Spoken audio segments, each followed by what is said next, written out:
Christian, and if I tell someone about Christ, they're allowed to kill me?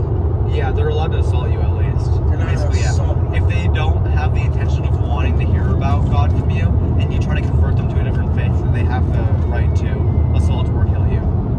So yeah. Wow. Is And that then under their religion or their... that's their, is that in the it's religion? under Shira law, which is like with their stuff with that. So yeah, it's very interesting. That's why so there's different subsets of Shira law as well.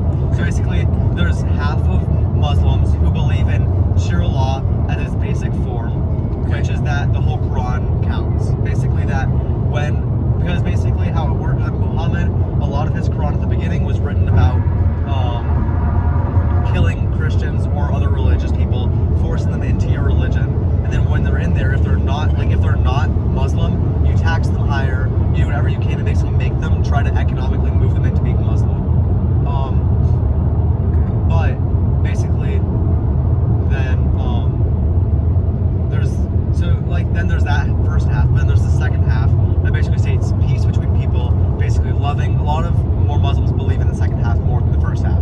They believe that Muhammad basically corrected himself, stating that he was not that he did not believe in those with being pressured into it in a way, but also is more of a loving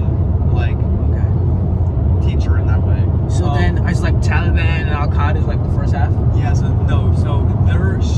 they believe in the pure Shira law, which is the sense of basically having just the first half. So just the first half is very much all these laws have to be followed kind of directly to the T, and if you're not following it, then you're going to be persecuted for not following it. Oh, snap. So then it's just how do you evangelize it? So do you have to